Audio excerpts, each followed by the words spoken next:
This is the Troll Patrol, live with Justin Freakin. Welcome to the Troll Patrol Live. It's a freaking Tuesday, and I am fucking tired. I was a day walker today. I got up this morning and took a shower at like 7:30, made coffee, got all dressed and everything, went out and did stuff. And I'm fucking tired. I've taken a nap, but only like an hour, so we're gonna plow through this shit tonight. We're gonna plow through this fucking news. Yeah, stuff. I had to go out and do stuff. Holiday, Warlord, good evening.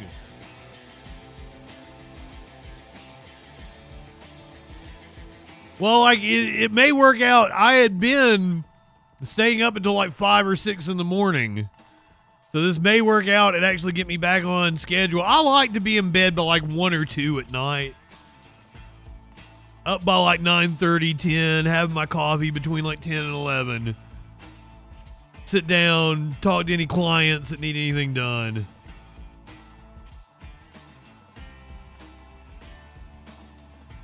After I get off of the stream, I just feel like playing video games or something. There's a Socks in the background. Hey, Bubby.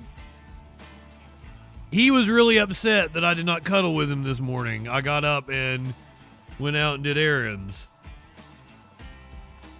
Oh, also, thank you, Reverse Thread. Told me that my concert is Tuesday next week. I will not be here a week from today. No show Tuesday night at this time next week. I will be seeing The Weeknd. So that is next week. No show on Tuesday night. No other changes. I should be back by Wednesday.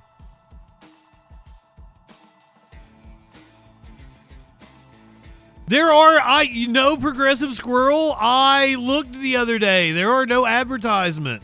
I get no advertising dollars.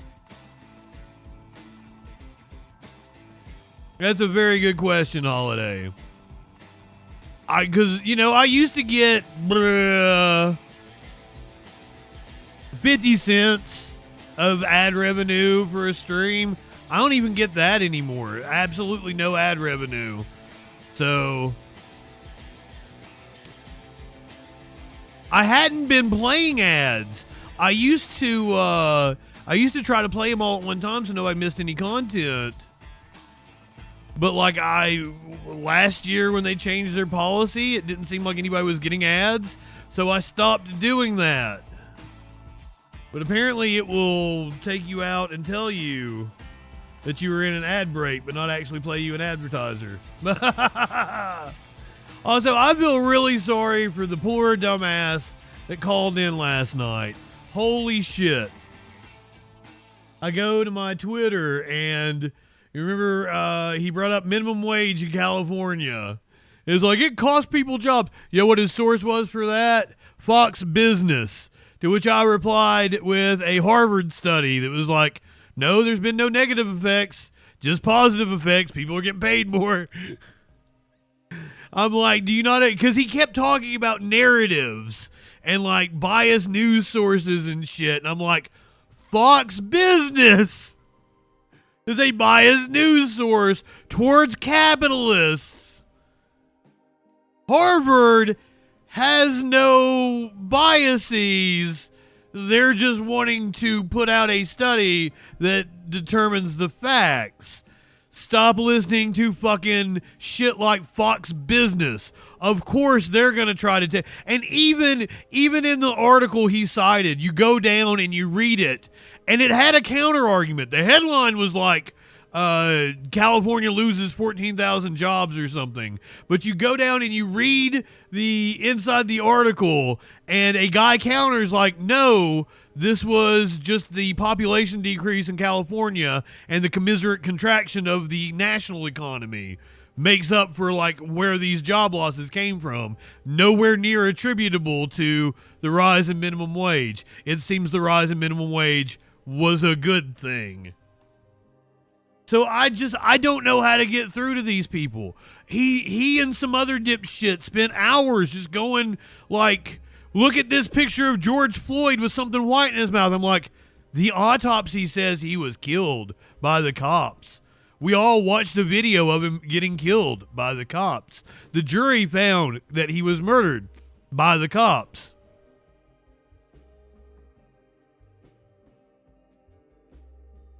Well, I think the medical examiner was wrong. And I'm like, you don't have the credentials, the backing to say that the medical examiner was wrong. You're just a dumbass.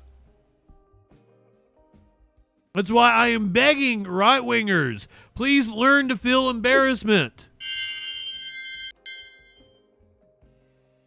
And the dude tried to call fallacy on me. He's like, you're doing an appeal to authority. And I'm like, no, the fallacy is appeal to false authority. Me citing the goddamn autopsy is the authority. Stupid fucking people. We're going to take you to the UN. We're going to talk about the protests in Brazil. I got video of Trump dancing on the roof of the White House. I don't even know why. I don't know why he was dancing on the roof of the White House, but the video amused me. Governor J.D. Pritzker calling Ken Paxton a bootlicker. We're going to show you more of that Nebraska town hall that was going on last night. Because, boy, it got rowdy. The murder suspect in Tennessee that there was a manhunt underway for that we were talking about last night has been captured. When we got off stream, there were actually ring videos of him walking by neighbors' houses. I think they captured him earlier today. The manhunt in Montana is still fucking on. A man tied to a religious group has disappeared. We got video of a Florida hit and run suspect being arrested. A man pulled a passenger out of a dump truck that ran into a Target store in Alabama. Wild video of a New Jersey police chase.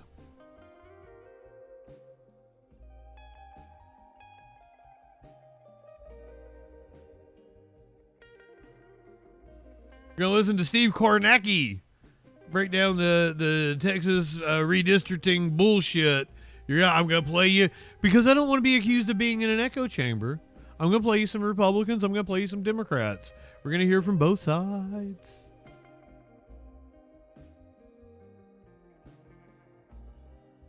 And a fault line was discovered in the Northeast under New Jersey.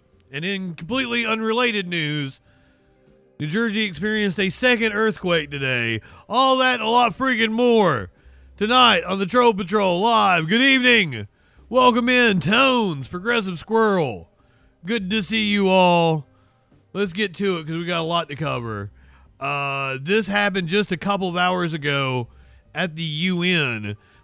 We heard from Ducky. Welcome in.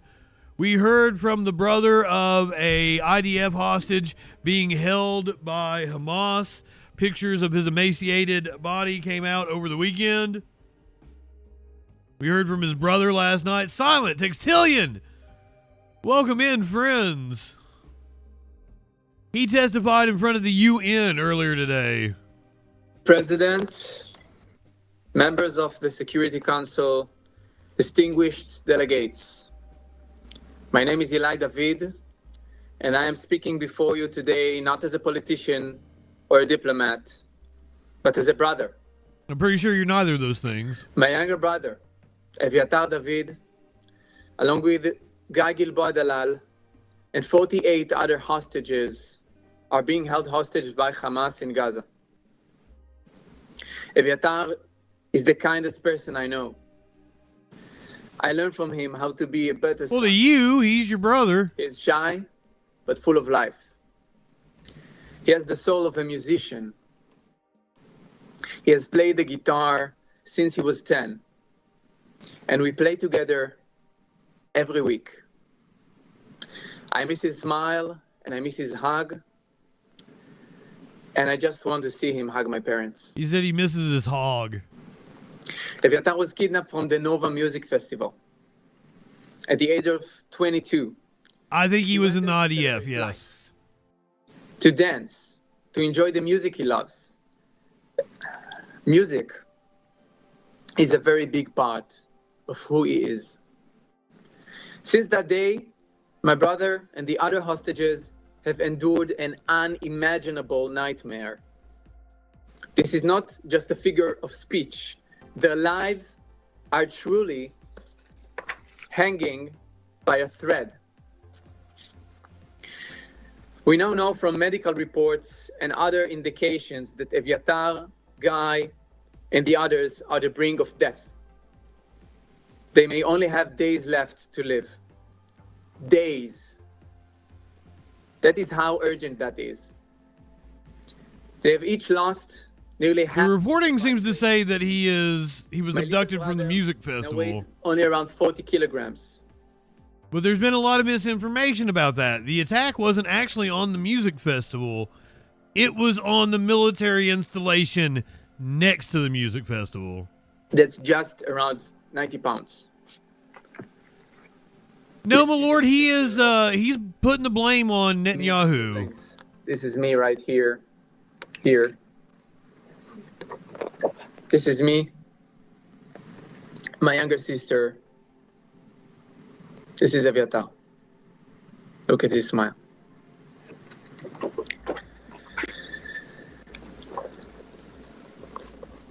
The world has heard about the atrocities of Hamas, of October 7th, and in the 22 months since. But what is happening to Eviatar and Guy is an act of calculated and depraved cruelty that defies human comprehension. We have heard the testimonies from those who were released from Hamas tunnels. And every account makes our fears worse. When your brother, your son, your father, your partner is being held in Gaza, there is never good news. The only thing you can hold on to is that they might still be alive. But even that hope is fading, because the truth is, we don't know how much time they have left. 5 months ago, on February 22nd, we received what we thought at the time was the cruelest possible emotional torment to Eviatar. In February, after They made him watch other hostages being released. 500 days in captivity, Hamas broadcasted Eviatar and Guy. They were brought out of the tunnels. Hamas forced them to watch their fellow captives being released.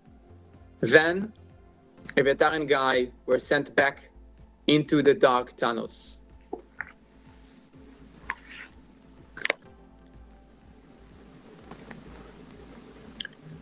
You could see clearly Guy here, right here, and this is Eviatar.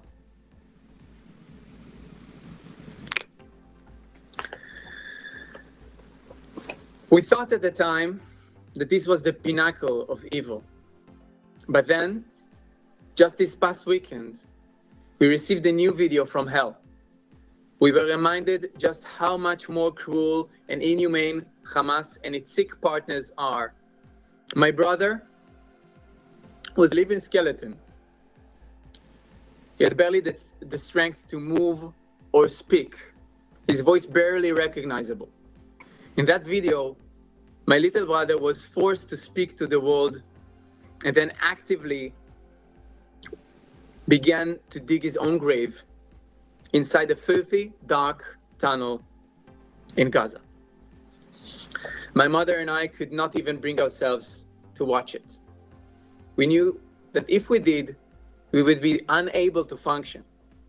My father and sister, however, felt they had to see him, to hear his voice, to feel him somehow.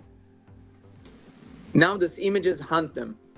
My father cannot sleep, and my mother has not stopped crying ever since. What would you do if, God forbid, it was your son, brother, partner, father? We are here because we and the other hostage families cannot wait any longer. We need to reunite with them, to hug them, and to feel them close. There are still fathers Tell your government that. children are waiting for their return. We are all waiting for everyone's return. For us, the mission is very clear and urgent. We must save Eviatar's life and the life of his friend Guy. We must ensure that all hostages are being released immediately and unconditionally. We don't have more time. They don't have more time. And every minute counts. The last video also exposed another... Yes, because your government is getting ready to As raise my Gaza even more than it already was. speak and dig his future grave, you can see him... Thank you for the you can see resub, the my chubby lord. and well-fed hand of Hamas terrorists. Well fed. T-Minus throwing out the gift sub. Thank you, my friend. Welcome in. I do not think that Hamas is being well fed. This is the hand of his captor, and this is my brother. You can see the hand is even thicker than his leg, than my brother's leg. Yeah, we listened to him last night, and it wasn't so overtly propaganda against Hamas.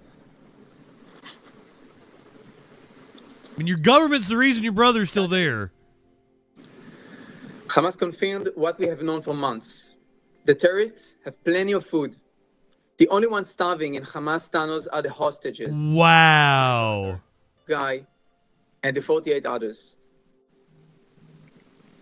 According to testimonies, we know that the terrorists are in a room nearby, not in the filthy dungeon where Eviatar and Guy are held. They are choosing to starve them as part of a sick and twisted propaganda campaign.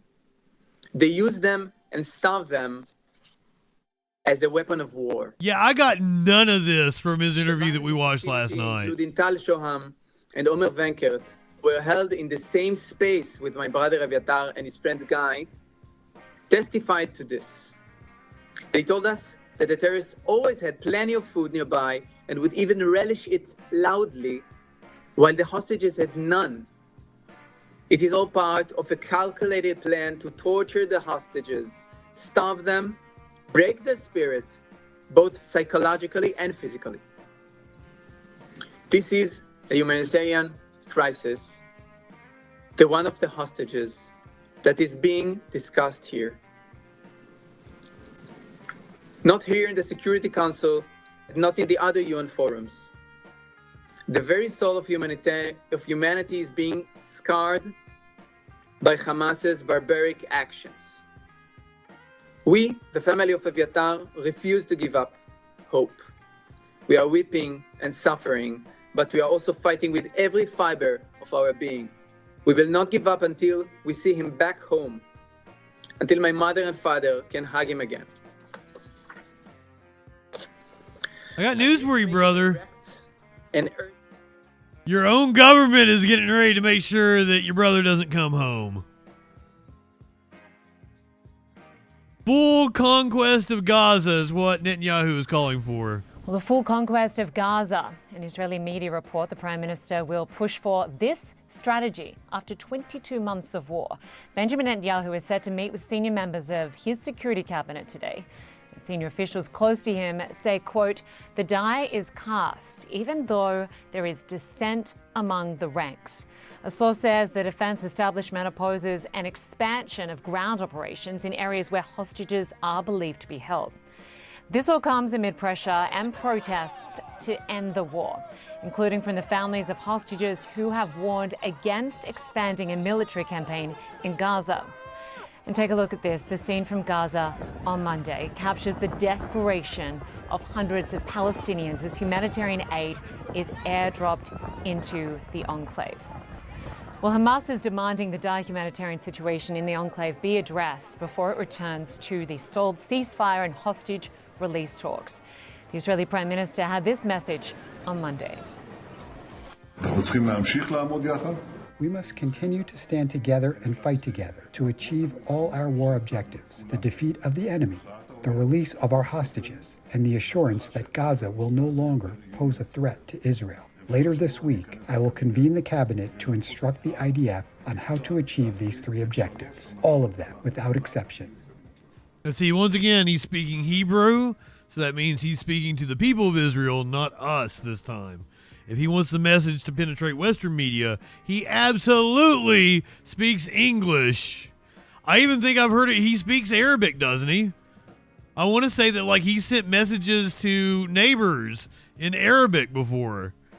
CNN's Matthew Chance joins us now live from Jerusalem. Good to have you with us, Matthew. So, full occupation of Gaza is what the Israeli Prime Minister wants. We have heard widespread condemnation of this proposal. What sort of case is he going to make to his security cabinet? Well, it's a good question, because that security cabinet may not be unanimous in supporting further military action in Gaza. And that cabinet meeting, or rather the small security forum that he'll be consulting with over the next few hours, we're expecting them to have some pretty intensive discussions about what exactly it is that Benjamin Netanyahu, the Israeli Prime Minister, has in mind.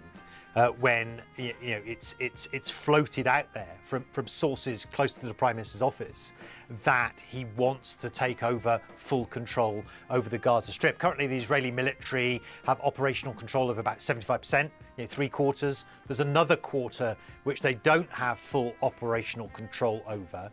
But it's that area of Gaza, around Gaza City and places in the centre of the Gaza Strip, where the majority of the 2 million residents of Gaza are located. Have fled to. Where it's believed the majority of the hostages, Israeli and other hostages that are still being held captive in Gaza are located. Remember, there are 20 hostages, it's believed by the Israeli authorities, who are still alive and being held inside the Gaza Strip. And so any kind of military operation to target those areas and to establish Israeli military control over them would have two major risks. One of them, the death of more Palestinian civilians, and we've already seen tens of thousands of people killed so far in the military campaign in Gaza.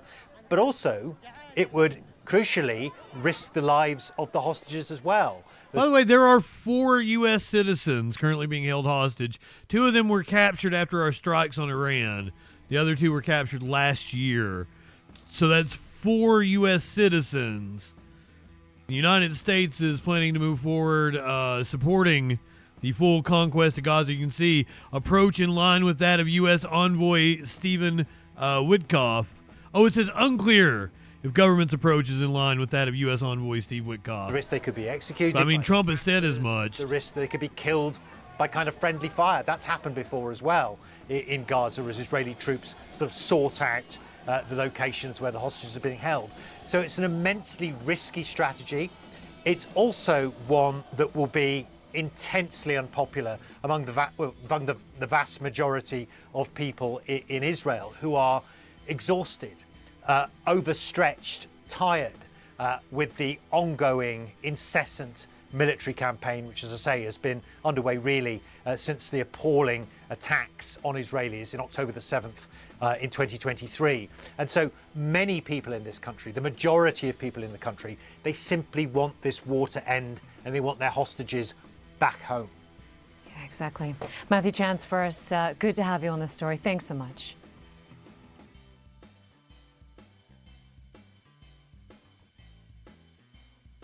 Move down to Brazil, where protests both for and against the house arrest of former President Bolsonaro are taking. He did attempt a coup. Let's dive deeper into it and Trump's reaction to Bolsonaro's house arrest. Brazil will stop, they chanted late into the night. These are the supporters of former Brazilian President Jair Bolsonaro. They say they'll shut down the country to defend their leader's innocence after he was placed under house arrest. The latest salvo in a case that's opening up a trade war with the US. We will not be silent in the face of everything that is happening. Brazil has awakened, and we are in the streets again. We are fighting for freedom. Before it was one for all, now we are all for one. It all began in December 2022 when the one-time leader was defeated at the ballot box by the current president, Luiz Inácio Lula da Silva. Bolsonaro is now on trial, accused of allegedly masterminding a coup to remain in office by trying to overthrow him. The next month, on January 8th, we all saw it. Bolsonaro stormed government buildings just a week after Lula was sworn in, living up to his nickname, Trump of the Tropics. Last week, his old ally, who has long called these charges a witch hunt, slapped 50% tariffs on Brazil and financial sanctions. A witch hunt! Court Judge Alexandra de Moraes, who is presiding over the trial. Ooh, do we have ads now? Yay! Grateful Trump was prepared to retaliate over the prosecution of his buddy. Bolsonaro's son, Flavio. Not yay. I don't want you guys to have to fucking suffer through ads. If we do have ads, let me know at the end of the show. Like, if you did get ads, I will start, playing them every 30 minutes and getting them out of the way so nobody misses any content again. We'll work that out. Seen here at one rally on Sunday, had spent months lobbying US officials on his father's behalf. He held up a video call with Bolsonaro, who My God, he does look like his dad. Thanking them for standing under the hot sun, saying it was for our freedom. No, it's for your dad's freedom. He's a criminal. I want to thank everyone who came here today and stayed under the sun until this moment. I know it's tiring, but to repay you, you'll hear a good afternoon from the best president in the history of this Brazil, who is on the line with me now. Good afternoon, Dad. Copacabana is listening. The video was posted on his social media, but later deleted. But not before it was picked up by the authorities. They accused Bolsonaro of breaking legal restrictions that stop him using social media. They were put in place after he was accused of lobbying Trump online to interfere in his plight. And in a sign, Judge Moraes won't be bowing to US pressure. He issued the court order Monday night. Which brings us back here, when Bolsonaro's supporters took to the streets once again in protest. The leader can no longer leave his home and is also banned from using a mobile phone or receiving visitors. Trump may come to his aid once again, escalating the already strained relationship between Brazil and the US.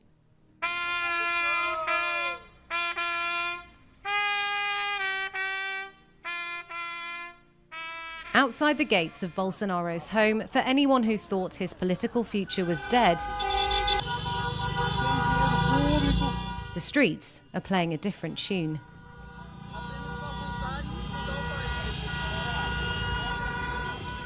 I just wanted to start by asking you about the tariffs and the sanctions. How big of an impact will these tariffs, which are due to come into effect, I believe, in October, have on both Brazil and the US? Yeah, it will be a huge impact for Brazilian economy. US is still one of the most important economic partners and trade partners for Brazil. And that was a big surprise, the amount of tariffs that had been imposed to Brazil. Even though the important parts, let's say like that, especially agribusiness, orange juice, avionics, and other important products from Brazil are put out of the tariff. So for certain parts of the economic landscape in Brazil, the impact will be not so big. But in general, the impact is huge, and not only the economic impact, but also the political impact. And these tariffs, Trump is saying that they will level the playing field, but they're very much being seen as political. In the announcement, because they are, he made very clear that this number, this 50%, was due to the fact that Brazilian government and specifically the Brazilian Supreme Court is prosecuting Bolsonaro. So it is definitely a political act more than economic one, indeed. What else does Trump have available to him to put pressure on Brazil over the case of Jair Bolsonaro? Well, he has used already the Machinsky law to reduce the possibility of the judge of Supreme Court, Moraes, to have business and economic development or actions in US. he can escalate that. Many judges of the Supreme Court are also suspended to go to US. Their visas has been suspended. They are not allowed to travel to US. So we can see that this escalation can continue in several other measures. So yesterday, the Moraes, the judge of the Supreme Court, he put former President Bolsonaro in home arrest. And this is causing already preoccupations and worries what will be the next move of Trump.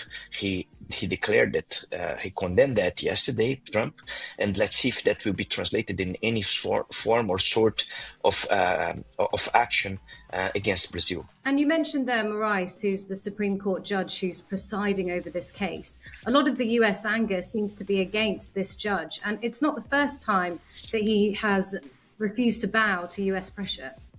There is a traumatic experience in Brazil with trials with presidents, and in this case in particular, Moraes is quite keen to be strict with that because it's a result of a really a tentative coup that happened in Brazil just after the election of Lula in 8 January 2 years ago, 2022. So what we are seeing now, 2023. What we're seeing now, it's Moraes and the Supreme Court in general being quite strict and quite rigorous in terms of preventing similar situations to happen in the future. And that's putting Moraes in particular on the spot, both nationally. He gets quite a lot of anger from many parts of the Brazilian population, particularly those supporters of Bolsonaro, many politicians as well, but also due to this international campaign, and particularly this campaign in US, led by the son of Jair Bolsonaro. Moraes is let's say, receiving the fire from US because of his actions. What do Brazilians think about him and about the case in general, especially now that there's going to be potentially major economic repercussions because of it? Surveys and polls that have been conducted by companies and press in Brazil are showing almost 50-50 support to the process that's being conducted by the Supreme Court, and 50% non-support or I would say condemnation of what Moraes and the Supreme Court is doing. So the division is quite evident in the country. It's difficult to really have a thermometer of how the country in general are perceiving and responding to that. Next year we have general elections again in Brazil. We may have Lula running again for president. Bolsonaro cannot run, but we don't know who he will actually support on his behalf. But I think that election will be probably the final thermometer, or the final decision of how the Brazilian population will position itself towards the situation that we are living now. And what is this case doing to US and Brazilian relations? How much lower can the relationship sink at this point? It is affecting very, very much. Since I started to be an academic, a scholar studying Brazil, or even being curious about Brazil international relations, I think we never saw such a lower level of international relation between Brazil and US as we are seeing now. So where do you see this going now? I mean, this case has only been going for a couple of months. Where do you predict this will the country? It's very difficult to predict what will be the next actions of President Trump, not only regarding Brazil, but regarding the world in general. All this pressure of US can actually have a side effect here. And instead of bringing Brazil more to the side of US, actually pushing it more against or more far from a US international perspective. China 25 years ago was not even among the 10 most important trade partners of the country, and today is the first one. We have BRICS as a multilateral agreement of countries that is becoming more strong, with other countries joining it, and with the potential to really be a sort of a nucleum of counterpoint to what is US position globally speaking. So this case of a former president could have the potential to realign global politics. What is important to understand here that all the countries, and especially big countries, big economically speaking, like Brazil is, and many other big economies, they will be not passively just waiting to what is the US decision in terms of trade, tariffs, etc. They will start also to talk to each other. They will also start to find alternatives and solutions to not damage their economy and their internal structure because of this US pressure. Thank you very much, Dr. Carvalho, for joining us.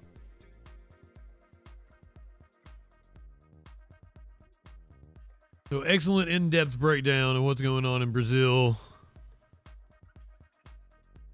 Meanwhile, back in the United States, Trump is dancing on the roof of the White House for some reason unbeknownst to me. I don't even know why he's doing this, but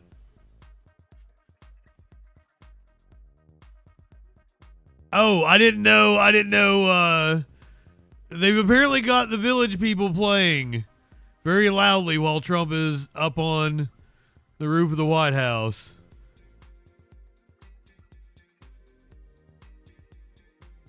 It's fun to stay at the YMCA.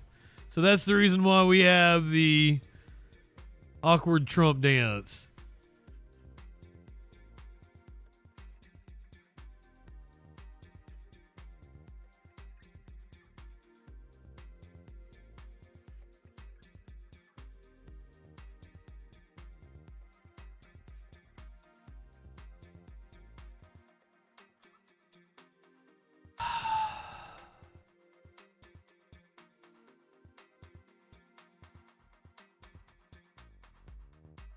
House Committee has subpoenaed the Clintons and other ex-officials.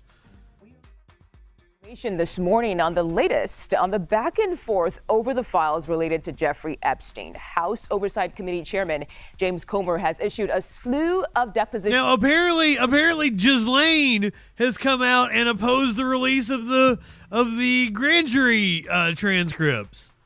This whole thing just wild. Subpoenas from multiple people, including the Department of Justice, former President Bill Clinton, and former Secretary of State Hillary Clinton.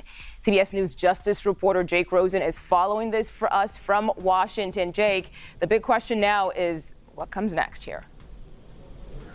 Well, that's right. That is the big question, and it comes as the House is adjourned right now down the street from us here in D.C., Mugo, because there would have been a floor-wide vote to potentially force the unsealing and public release of the Department of Justice's Epstein files. Speaker Mike Johnson did not want that, so they took a break for this part of the summer.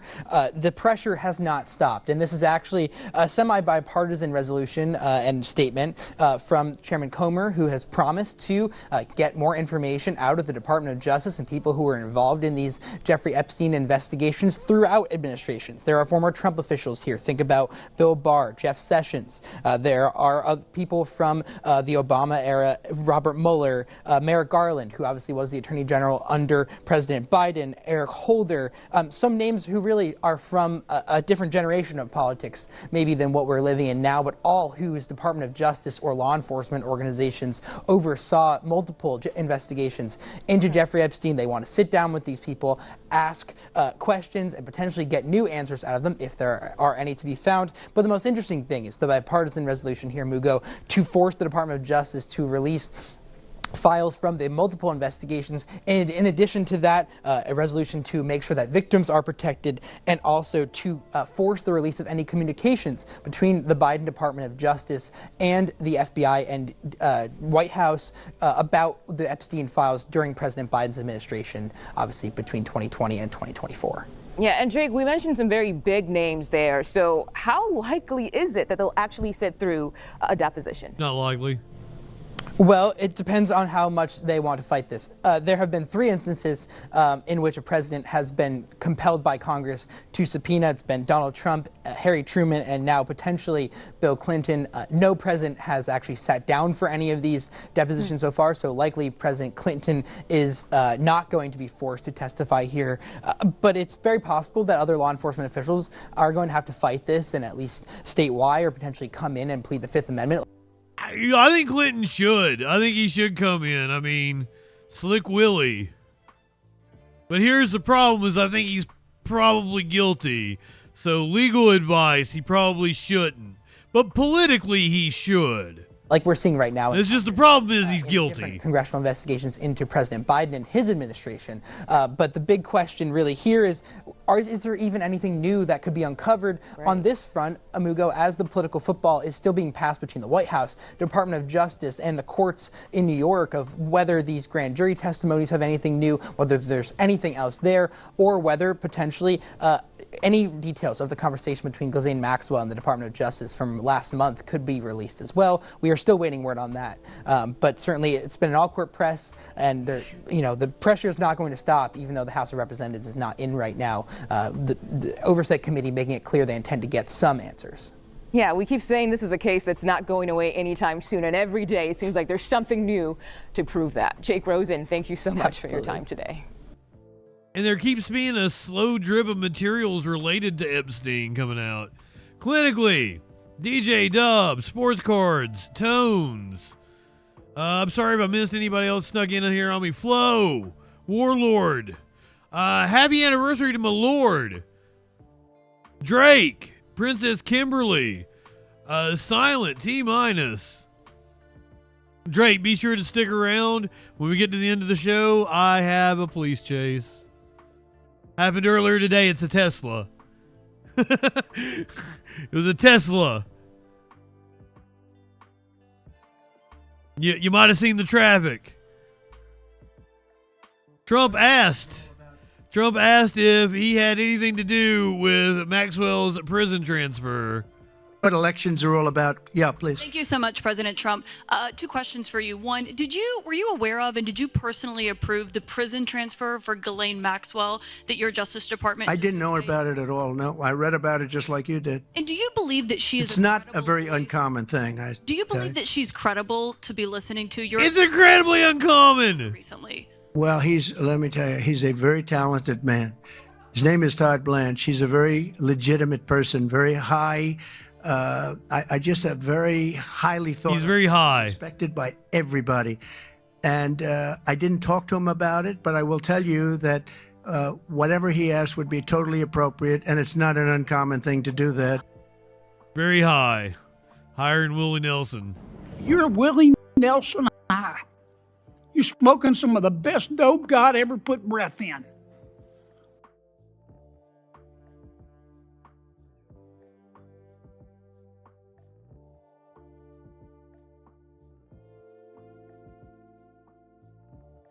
I went up, tip one back. I don't have a lot left. I'm trying to save it for after the show, but I couldn't help myself. Noisy Immigrant, welcome in, friends. Welcome, welcome. My name is JustinFREAKIN. We find out what that news be doing Sunday through Thursday at 8 p.m. Eastern. We also get high. We hand out titty slaps. It's a lot of fun. A titty slap! Come on now. We just got finished covering Gaza, the protests in Brazil, the attempt by the United States to blackmail Brazil into being kind to their coup-inciting former president.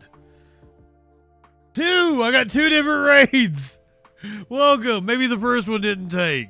Not everybody came over the first time. Welcome in, Raiders. Go ahead, light one up, tip one back. It's all right to have a little fun before you hit the sack. I'm JustinFREAKIN. All we're establishing is this guy's wicked, sick aesthetic. Not high enough for this shit. I guess I gotta thank Matt Walsh for introducing me to JustinFREAKIN. Hey there, y'all. We're about to get stupid, locked into what that news be doing. Fu Manchu and a slick bandana, colder than ice, smoother than Santana. Audio, video, chat and calls.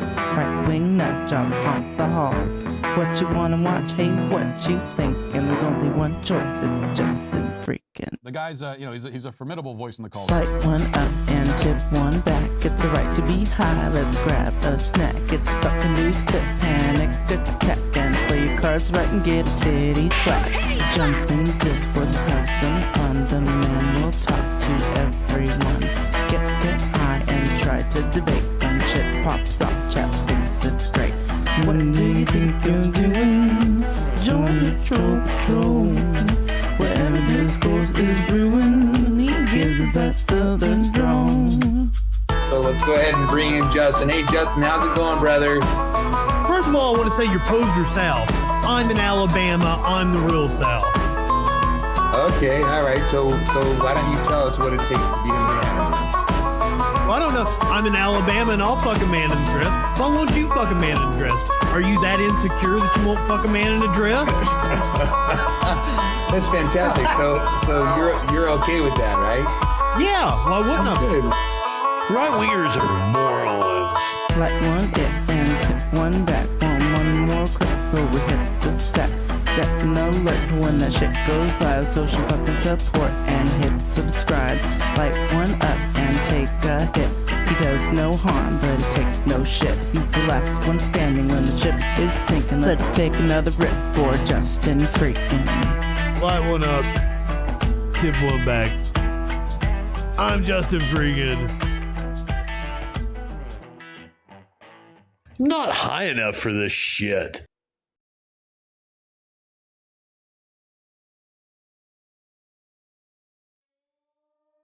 Thank you to the Media Winch from Echoplex Media for that wonderful song. Fucking fuck. I refilled my drink. I went to the bathroom, refilled my drink. I left my fucking... It's an Arnold Palmer. I was getting ready to call it a tea. It's Arnold Palmer, actually. It's actually tea and lemonade. I left it in the fucking kitchen. Ah. What is wrong with me? We're getting ready to go down to Texas. Republicans in Texas are trying to pull a maneuver to maintain their control over Congress. They are trying to pass this map. The Democrats have left the state in order to deny Republicans a quorum in the Texas State House. The House will come to order. The following members have moved for strict enforcement: Morales of Maverick, Raymond, Martinez, Canales, Cortez, Munoz, Longoria, and Moody.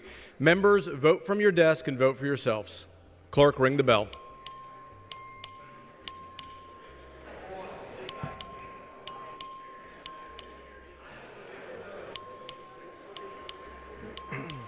What kind of pussy bill is that? Get a real bill. Needs more cowbell.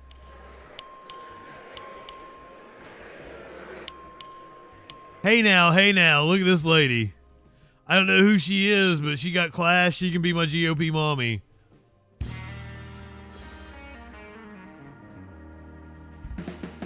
I bet she rich too. That's what I'm looking for in my GOP mommy. You gotta be rich for me to put up with the bigotry and the hatred and just all around bad politics. Have all members registered? Have all members registered? This is them finding out that they don't have a quorum. There being 94 members present, a quorum is not present. The House and gallery, please rise for the invocation, which will be offered by Furman Carpenter, the DPS chaplain. Quesadilla. Let us pray. Our most heavenly Father, we are so grateful for your love, for your blessings that you bless upon us, Father. We thank you, Father, for allowing us to be part of the United States of America, for the great citizens that it has, for the great privilege that we have of being citizens of this great You assholes are always talking about seceding. Father, we thank you for the blessings that come with that. You don't want to be part of America. The joy of freedom to be able to vote for the person that best represents the values that we have, Father. And Father, we thank you for our legislators, Father. Yeah, pray right here in front of Rihanna and her fish. Their constituents, to represent them in the most excellent way. Please help them, Father, in the passing of the laws and representing their areas, Father, to do so, Father. And their Aryan Father. Very clear in their stand for their constituents and for Texas, Father. Thank you, Father, for this great special. Yeah, he needs a bow tie. Member of this legislature. Put him on a riverboat. The admin, Father, that help work it together. It's in Jesus' name that we pray. Amen. Yeah, but we don't live in a patriarchy, Father. Father. Of Waller County to lead us in the pledges of allegiance to the United States and Texas flags. Yeah, you know what? Let's do the Pledge of Allegiance. We have not. Friends of Texas, please join me in the pledges to our flags. I pledge allegiance to the flag of the United States of America and to the republic for which it stands, We have not done the pledge in a while. indivisible, with liberty and justice for all. Honor the Texas flag. I pledge allegiance to thee, Texas, one state under God, one and indivisible. I would like for everyone in my chat to stand and put your hand on your heart for the Pledge of Allegiance.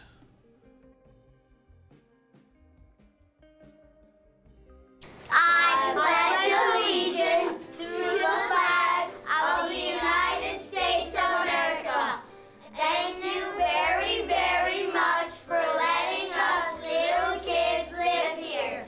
It really, really was nice of you. You didn't have to do it. And it's really not creepy to have little kids mindlessly recite this anthem every day and pledge their life to a government before they're old enough to really think about what they're saying. This is not a form of brainwashing. This is not a form of brainwashing. This is not a form of brainwashing. This is really the greatest country in the whole world. All the other countries suck. And if this country ever goes to war, as it often wants to do, I promise to help go and kill all the other countries' kids. God bless Johnson & Johnson. God bless GE. God bless Citigroup. Amen. Very good, kids. Now come and get your Ritalin. Ah, God damn it. Trevor does it to me every time. Miscellaneous Leopard, welcome in. Juicebox Baby, both of you, thank you for being freaking followers. I'm sorry. I'm a horrible person. Kaya, welcome in. I'm going to say I'm a leftist, but I'm going to say racist shit. I'm going to say very problematic shit. I'll call myself out on it. I realize it after I do it. I apologize in advance. I am a horrible person. But my heart is in the right place, I think. I don't know. We're going to go to Steve Kornak. He's going to give us the breakdown of what's going on with the Texas redistricting. As we mentioned, the fight in Texas is brewing over the new congressional map proposed by Republicans that they hope will help them gain up to 5 seats in the House in the 2026 midterms. Well, joining me now from the big board is NBC News national political correspondent. The big boys. Kornacki. Steve, so good to have you here. How much He's seen Steve Kornacki's dick. the proposed redistricting map in Texas affect the balance of power in the House? Yeah, well, you... All right, you're just setting me up for that one, Kaya. You propaganda at my titties. You want a titty slap, don't you? A titty slap! Come on now. Speaking of, I'm drinking an Arnold Palmer. Back in the campaign, Trump went on this rant about how big Arnold Palmer's cock is. Mention those 5 seats that Republicans are aiming for here. Look, the proposal has not been enacted. It might change, but I think it shows you here at least what their goal is. 2513 is the delegation right now from Texas.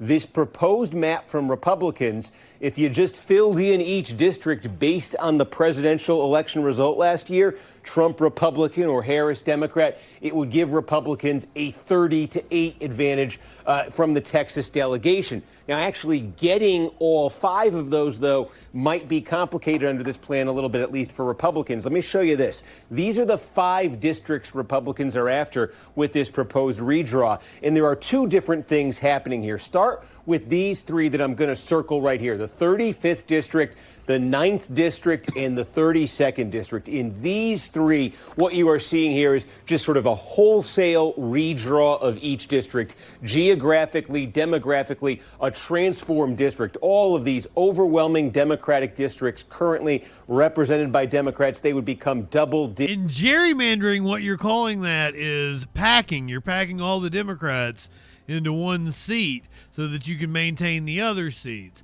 Now, this has the potential to backfire. This is Trump calling for this to happen because he thinks he's going to lose the House.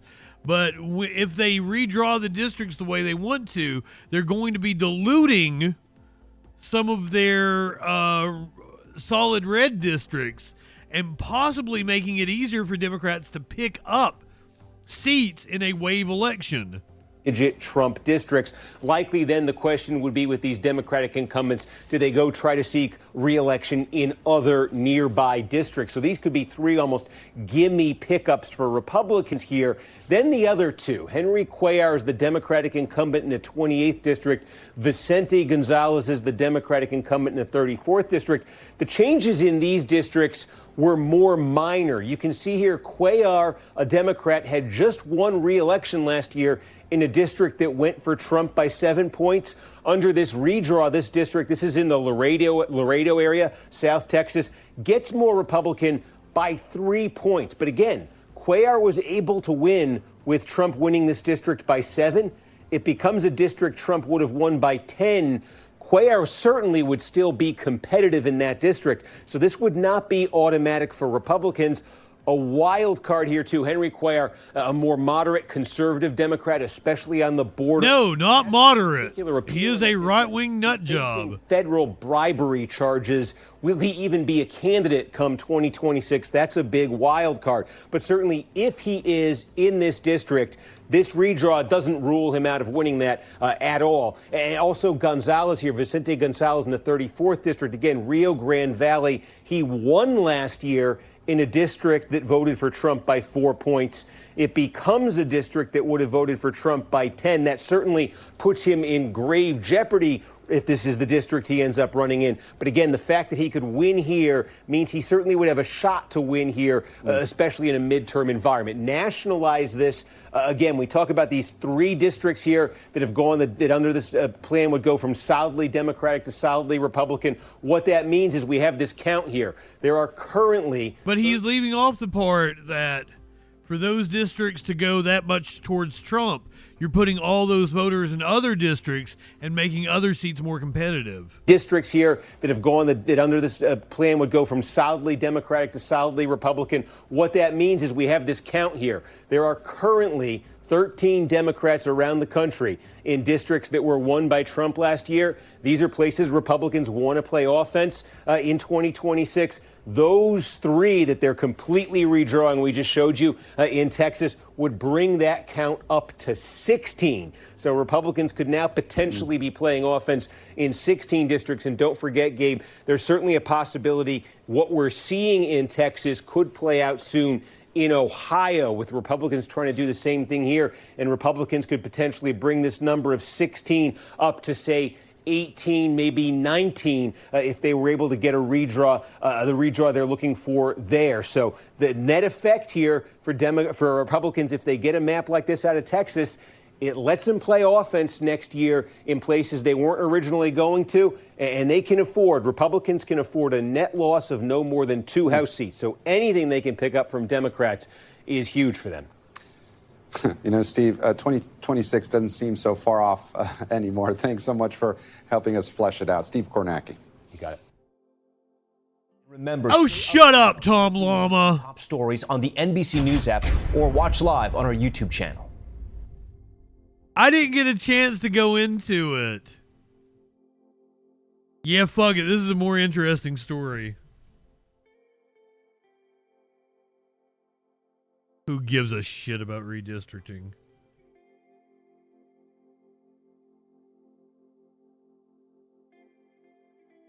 So apparently,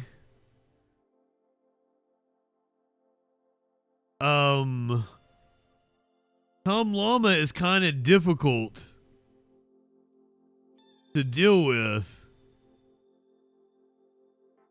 Lester Holt was a more laid-back boss, and people aren't very happy about the leadership under Tom Llama.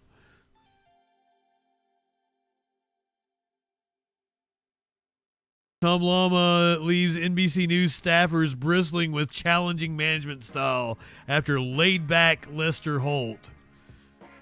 So anchor Tom Lama has reportedly left staffers bristling because of his challenging management style since taking over for Lester Holt.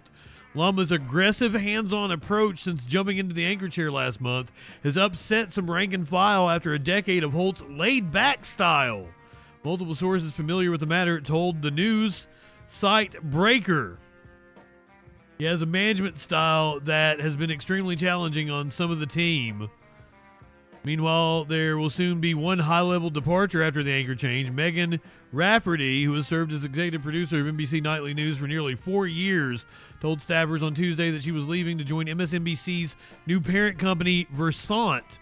According to Breaker, I didn't even know they had a new parent company. Anonymously, War Machine. I saw a video of my watch. Hold on. It brought back memories here. I was in my watch later, and I saw an NBC News video, and it had Lester at the end of it. I'm like, oh!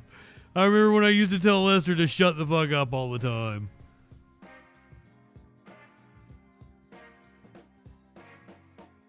I was gonna go pull one, but apparently I'm not seeing an NBC News piece here. Just so I could tell Lester to shut up one last time. I miss him. Yeah, let's lobby to get Lester back. Oh, here we go. Just for old time's sake. God damn it.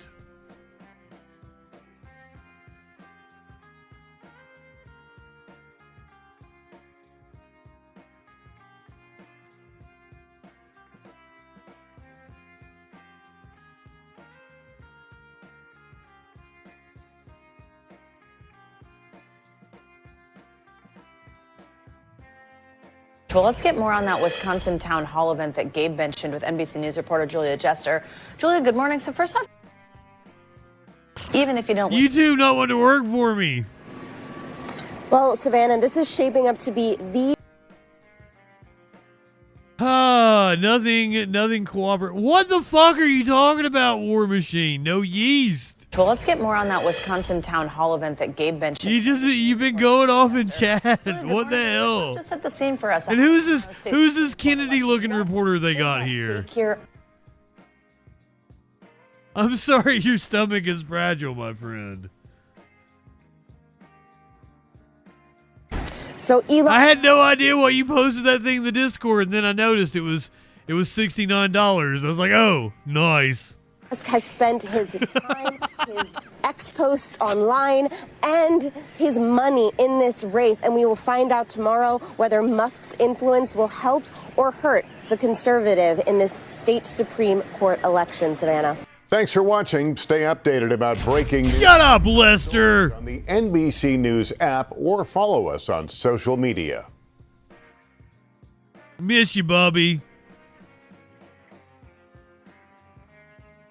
Wish you were still doing the news over on NBC, and apparently a lot of the staffers do too.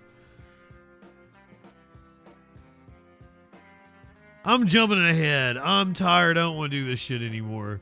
We're going to watch a police chase here in a few minutes.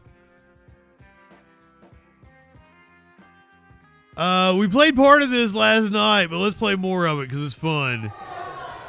Representative Mike Flood, this is in Nebraska. Is if we didn't pass the big beautiful bill, it would have been a $1,600 tax increase to every Nebraska family. That is a true middle-class tax cut.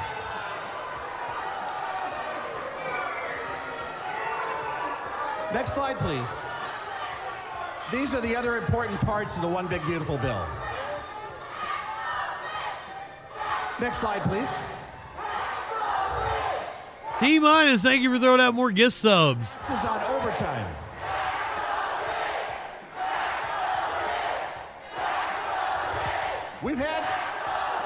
We've had this conversation before.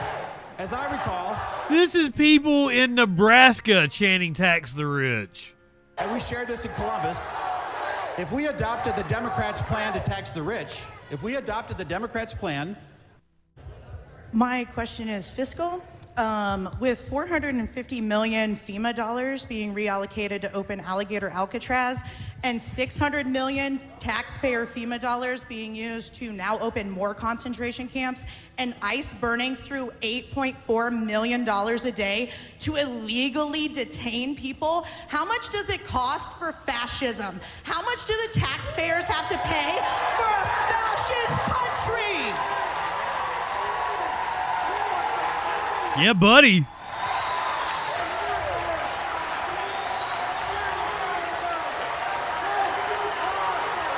Americans went to the polls in November, and they had a choice between a Democratic candidate that had an open border, no enforcement, fentanyl, drugs, human trafficking. And they had a choice between that and a candidate that said, close the... Yeah, see, this was happening last night when we were live, and I just happened to see the clip that I played on the show last night. Got a chance to watch more of it today, and holy shit. Border. Get illegal immigrants out of our country. Stop the fentanyl. Stop the human trafficking. Stop the drugs. Stop the crime. Stop the violence. That's what Americans voted for. Americans voted for a border that is secure. And I support the president enforcing our immigration laws, which, by the way, were written by... Immigration!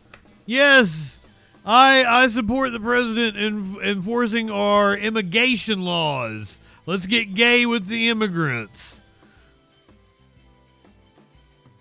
I can't wait to have your cock in my mouth. I'm going to give you the blowjob of your life. Then I want you inside of me.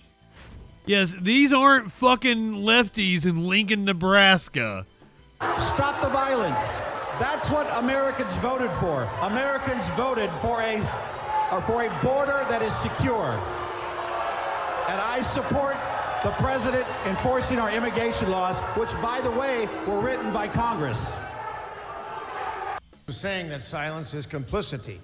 Your silence tells us that you have no problem with the January 6th attack on the Capitol.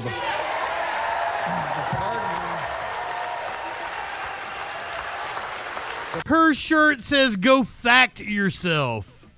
Pardoning of all those involved, the big lie about the 2020 election with absolutely no evidence. These are all markers.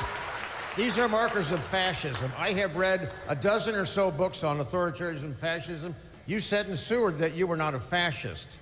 Your complicity says otherwise. Have you ever spoken out against this administration? I guess this guy disagrees. It's Project 2025, which is a fascist machine. Have you ever spoken out? There are a number of people, it's been reported many times in the news that there are a number of our colleagues, Republican colleagues, who do not like this man and they speak against him behind closed doors in private. Maybe you're one of them. There is a thing, profiles encourage. Why don't any of you, because you know better, what is wrong with you? What is wrong with you? Sir, I want to be very clear with you. Give me a chance to answer his question, I'd be happy to.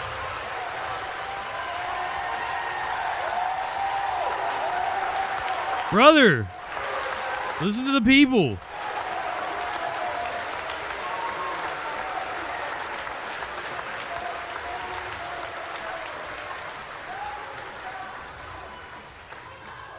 Fascists don't hold town halls with open question and answer series.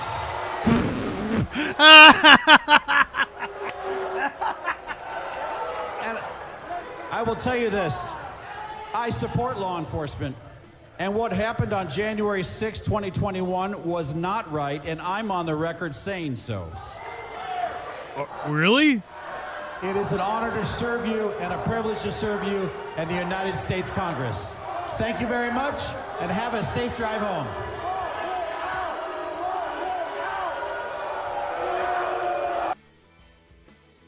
Ooh. Would not like to be Congressman Mike Flood in that town hall. Holy shit. Good job to the people of Nebraska speaking up.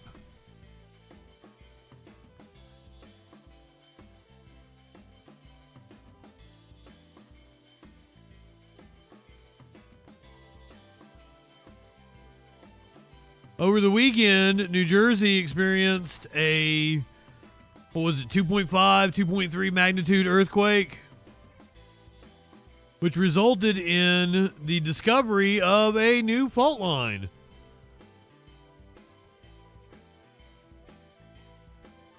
Apparently, we did not know this one existed.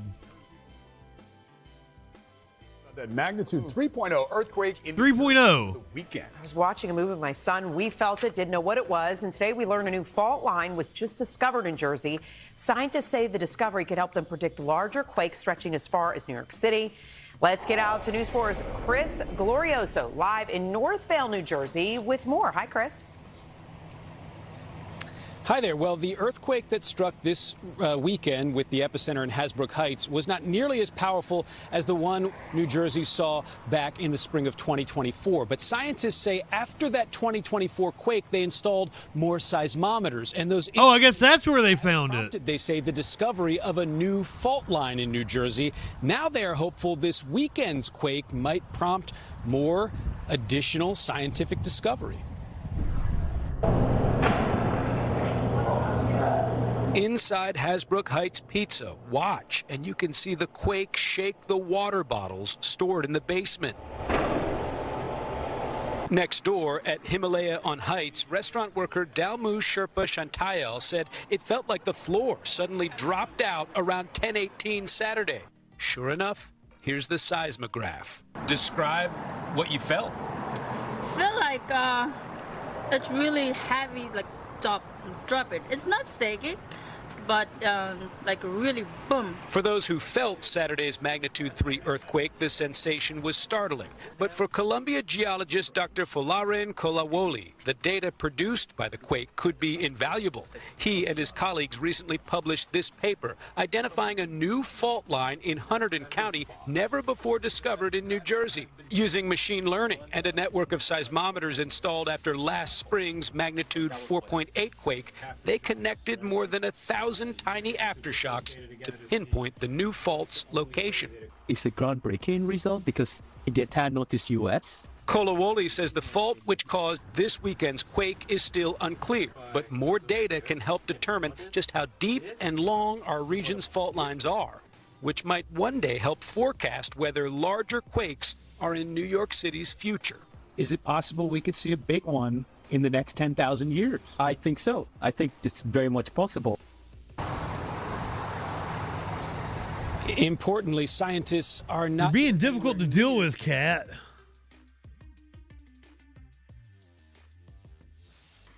So, could New Jersey be in for a bigger one? That is yet to be seen. Could New Jersey be in for more earthquakes? Indefinitely. That happened this afternoon. Earthquake shook parts of northern New Jersey today. This time it was a 2.7 magnitude tremor. The U.S. Geological Survey says its epicenter was in Hillsdale. It struck shortly after noon, more than 7 miles underground. And while no major damage has been reported, this does mark the latest in a string of recent quakes rattling the region. A stronger 3.0 magnitude earthquake hit Hasbrook Heights Saturday night, and that one was felt all across parts of New York and Connecticut. And then last month, a pair of smaller quakes struck near Morris Plains. So what's behind the sudden spike? Dave Carlin explains. Books about earthquakes here inside Hillsdale Public Library. I'd rather George Carlin explain. Workers noticing the real thing Tuesday, including assistant librarian Ann Kasenchak. I was just putting away some books, walking across the floor. I was on the second floor. I heard what sounded like a very, very loud crunch, which I thought was coming from outside. 2 of my coworkers were like, "Did you feel that?" And we all did. It was just after noon on Tuesday when the 2.7 magnitude quake was recorded near Hillsdale. and the news spread right away. On social media, people asking, did you feel it? And yes was the answer here inside the Yarn Did Diva you store feel on it? Rosedale Avenue. Did you feel it? Did you feel it? Maybe you felt it? Yeah, maybe a little bit of a shake, right? But not a lot. 2 days ago, the one in Hasbrook Heights felt a little bit stronger, right? She's the Yarn Diva. Paint in nearby Closter, with its high shelving and heavy equipment, nothing wobbled. But the quake did make a startling noise, said manager Andrew Buck. Just that solid boom, almost sounded like a car accident. It sounded like a tree just fell and smacked right into the building. And then what? My guy RJ here told me he got an alert that there was an earthquake, and that's when I knew. The last 3 that I've heard about were in the last year. So what's going on here? We went to some experts to get answers. Yeah, it's definitely not as common as on the West Coast, near a plate boundary. So we're in the middle of the North American plate, where earthquakes are a lot less frequent. It seems very unlikely that an earthquake would cause significant structural damage, something in the order of M6 or magnitude M7 seems extremely unlikely here. It's not exactly Quakeland in New Jersey, but any trembler is not welcome here. Dave Carlin, CBS News New York.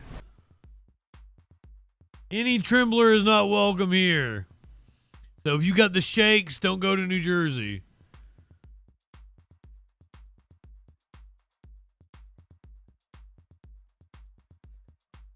Gonna do a couple of crime stories, and we're gonna watch a police chase. Because Justin's in a fuck it kind of mood tonight. So all my notes for the rest of the show, yeah, we're just ditching those. We'll talk about it tomorrow if it's worth it. We've been following this manhunt in the western part of Tennessee. Austin Drummond apparently murdered his family. He is now in custody. WREG in Memphis. This is News Channel 3 at 5. First at 5 on your news leader. After a week-long manhunt, Austin Drummond, the suspect in the murders of 4 people in Lake County, is... They had multiple citizens capture him on their Ring cameras or their outdoor backyard cameras last night after he got off stream. So I knew it was only a matter of time. Finally in custody tonight. Good evening and thank you for joining us. I'm Stephanie Skurlock. And I'm Greg Hurst. Drummond was arrested this morning in Jackson, Tennessee, about 60 miles away from where the bodies of the 4 victims were found last Tuesday on Carrington Road near Tiptonville. Those bodies were discovered just hours after a baby was abandoned in the Tigrit community in Dyer County. Tonight, we have Team 3 coverage of Drummond's capture. Our Harrison Clark. So yeah, somehow connected to this baby that was dropped off here, we found victims of his family. I think 4 people dead in Tiptonville, and then he was captured a little bit further south in was arrested this Jackson. Morning in Jackson, Tennessee, about 60 miles away from where the body. That is near where the KKK was founded. These of the 4 victims were found last Tuesday on Carrington Road near Tiptonville. Those bodies were discovered just hours after a baby was abandoned in the Tigrit community in Dyer County. Tonight, we have Team 3 coverage of Drummond's capture. Our Harrison Klopp is in Dyersburg with reaction from the community. But we begin with our Mike Suriani, who is in Jackson tonight with the very latest on the arrest. Mike, what do you know? Hey, good evening to you. And I do have someone here that I want to speak with, Ricardo Contreras. He's the man who spotted Austin Drummond this morning walking and reported it to police. So, Ricardo, if you will step into the shot over here. Okay. How are you, sir? I'm doing good. It's been an exciting day for you. Oh, it was, and it's still. But blasting his nips at us. Can you explain for our viewers? Man wants a titty slap. A titty slap!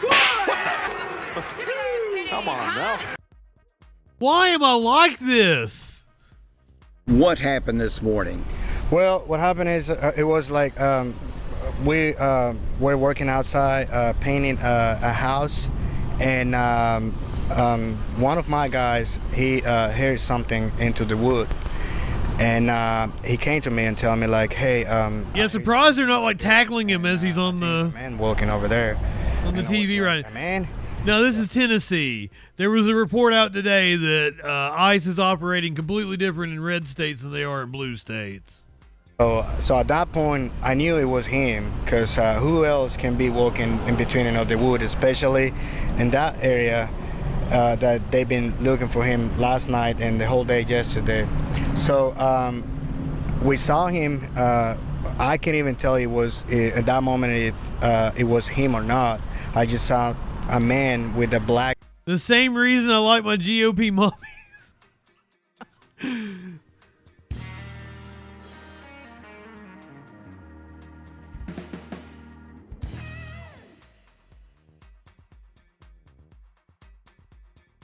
Representative Anna Paulina Luna, everybody. Dress walking into the wood, and we're trying to follow him with with the eyes and all that. And so one of my guys asked me if are you gonna call the police or what? And I was like, at some point I was like, no, I'm not gonna do it because I don't want to get in trouble just because of that. And but that was probably about 6 seconds, and I was like, no, I have to call the police. And so I called the police, and so they do all the work for that. Yeah. Mm-hmm. Now let me ask you something, Ricardo. Was he carrying a weapon when you saw him? Well, it was hard to tell you if he did it or not, because it was kind of like, it's like I say, middle of the wood, and we didn't see really good. But apparently he didn't carry anything on his hand, because I think police officers, they asked me for a backpack or something like that. I never see something like that. Never see a backpack or something on him. Yeah. Mm-hmm. And then finally, were you scared? I mean, to know. Okay, this guy isn't interesting. Let's go. We've got more details on this dude's past, and hopefully it'll piece together how this killing happened. The investigators continue to dig deeper into Austin Drummond's past. Most of his life, adult life at least, was spent at a state prison in Lake County. And from there, he reportedly posted pictures that paint a lifestyle you might not expect. You don't expect this. Our chief investigator, Jessica Gertler, shows you the pictures we found. Jessica Gertler? Presses for answers. This video reportedly posted to Austin Drummond's Facebook page showing him playing video games while serving his sentence for an armed robbery at the Northwest Correctional Complex in Lake County, Tennessee. WREG investigators also found multiple photos posted to that same page revealing a comfortable life while he was reportedly housed in state prison. They don't look comfortable. These pictures show him with multiple cell phones. And these photos, you can see a TV streaming device, a handheld video game system, and shelves stocked with food. This picture, take a look, shows him flashing a nice bottle of liquor with the caption, "Chirac, almost home, living it up till I get there." It was posted November 2023, 10 months before he was released. We asked the Tennessee Department of Corrections if it's seen the photos, what action was taken, and how often do they conduct sweeps at that prison. All TDOC would say, when an inmate is in violation of policy, they are disciplined. A TBI background report we uncovered states Drummond was charged 4 times with contraband into a penal facility, as well as unlawful telecommunication devices in a penal facility. The Lake County District Attorney. So he was released from the Department of Corrections. Once that happens, he had these new charges pending from where it occurred inside the prison. But once that happens and he's released, it's no different than anyone else who's on the street. It's unclear how Drummond reportedly got the contraband into the state prison. The DA did say he was in a romantic relationship with a close relative of one of the 4 victims he's now accused of killing. That girlfriend, according to a state HR file, was at one point a corrections officer at the same prison while Drummond was incarcerated. The plot thickens. He was fucking a guard at the prison that he was being held at. Wow. And this is one of the victims.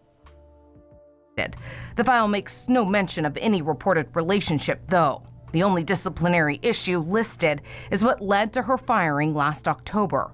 for not showing up to work. And we've submitted more records requests as we continue to push for answers and dig deeper. Was that around the time he got released? You know what we find out. They said December, didn't they? Leader Jessica Gertler, WREG News Channel 3.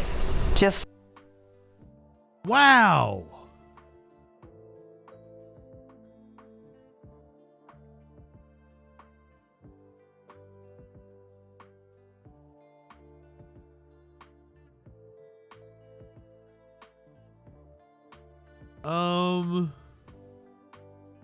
We've still got a manhunt going on in Montana.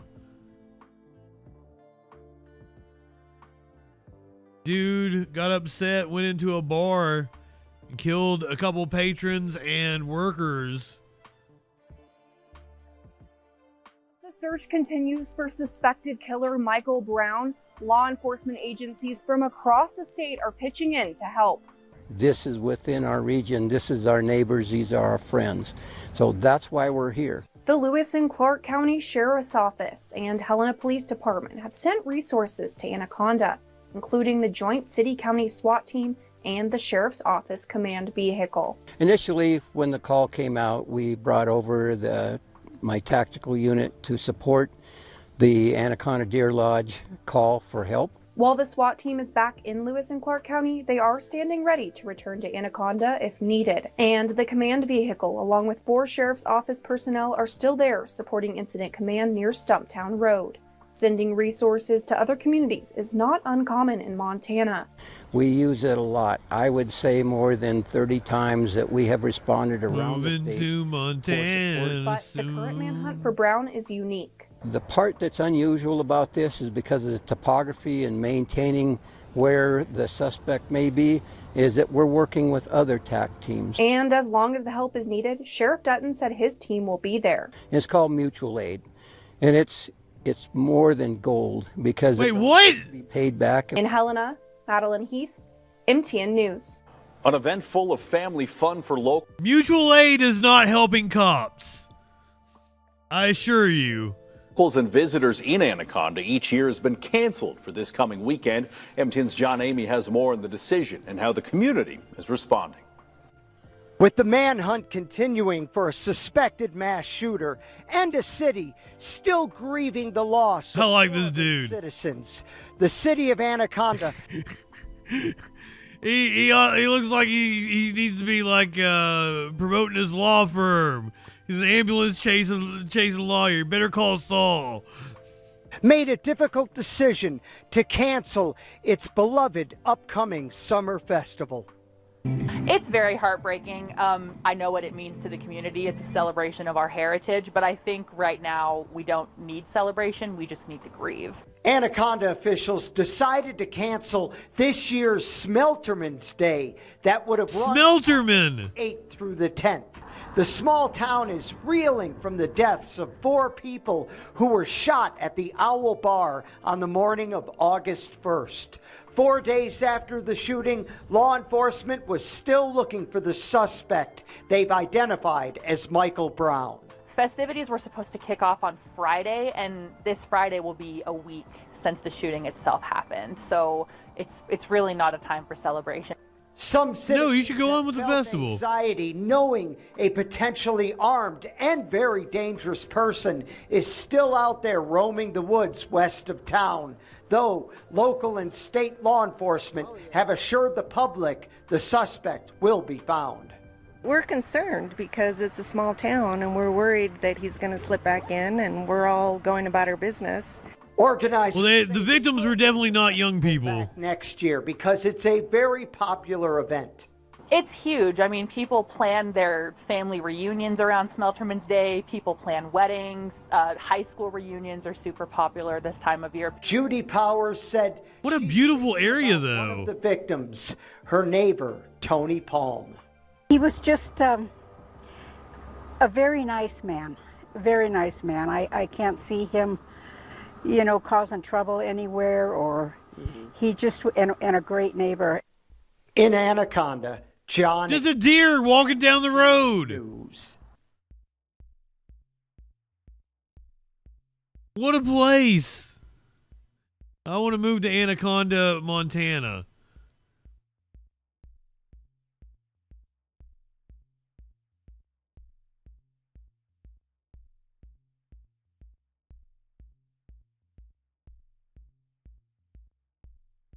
We go back up to New Jersey where maybe the earthquake caused this high-speed chase and crash. Right, now to the search for this man, Sean Wolf. Police say he allegedly assaulted an officer, then led police on a high-speed chase. This all started at the Wawa in Morrisville, Bucks County on Sunday. It always starts at the Wawa. Wawa is trouble. Investigators say the high-speed chase crossed state lines until finally it ended in Trenton. This video of the chase is now part of the police investigation. Action News reporter Becca Hendrickson is live at Falls Township Police Headquarters with those details tonight. Becca. Rick and Tam, police tell me that driver went as fast as 160 miles an hour during the chase, so fast that police thought it was the safest option to stop chasing. Now they're still searching for Sean Wolf. The high-speed chase was caught on camera. Police say the blue BMW went as fast as 160 miles per hour. This video is part of the police investigation. Now Falls Township police are looking for the alleged driver, 39-year-old Sean Wolf, who's accused of assaulting a police officer before taking off. There was no reason that this had to end up the way that it did. The encounter began Sunday morning after 1 a.m. Police say an officer saw the blue BMW parked at this Wawa on the 500 block of West Trenton Avenue. It had a tag on it that belonged to a different vehicle. When they approached, the driver opened the door and had a bunch of drugs on his lap. Those drugs, according to police. I don't believe it. An affidavit says police asked Wolf to get out of the car. Oh, he just had pot. Him and then tased him. But Wolf got the car in reverse and allegedly hit an officer with the open door and then hit a police cruiser. Yes! Before taking off down Route 13. Yes! Officers began chasing Wolf, who they say hit. They tased the motherfucker. He smacked the shit out of a cop, hit another cop car with his car. It was able to get away. I wish we could see the whole fucking chase. Such a high rate of speed on Route 1, police chose to abandon the pursuit. Whenever you run at high speed, 160 miles an hour, like this individual did, you're putting everybody at risk, including yourself. Police say no one, including the officer who was hit, was seriously hurt. But Wolf, who's from Trenton and who officers say crossed over into New Jersey during the chase, is still on the run. There's an active warrant for your arrest, and the best thing for you to do is turn yourself in. And if he's found by police, Wolf is facing multiple charges, including aggravated assault of a law enforcement officer and fleeing police. Live here in Falls Township, Becca Hendrickson, Channel 6 Action News. Guys. All right, thank you, Becca. Thank you. Oh, he had an awesome mustache. Channel 6 Action News. Guys. All right, Becca. Check this dude out. I like him. Was he at the beginning of this? What's his name? Search for this he's just barely at the beginning. This dude got a cool beard. A Wolfie D over here. I feel like I've played this video before, but it's been going around again. People are calling it AI. It is not AI. It is just a really cool picture of ducks on some daffodils. Twitch people, stick with me. We're going to watch a police chase. We're going to say goodbye to podcast people, YouTube people, Rumble, Kick, all those people. Say bye-bye, everybody. Light one up, tip one back. It's all right to have a little fun before we hit the sack. I'm JustinFREAKIN. We'll see you tomorrow night on the Troll Patrol. Why did you stop, ducks? No, not you, War Machine. You stick around. Oh, you're saying bye to the people.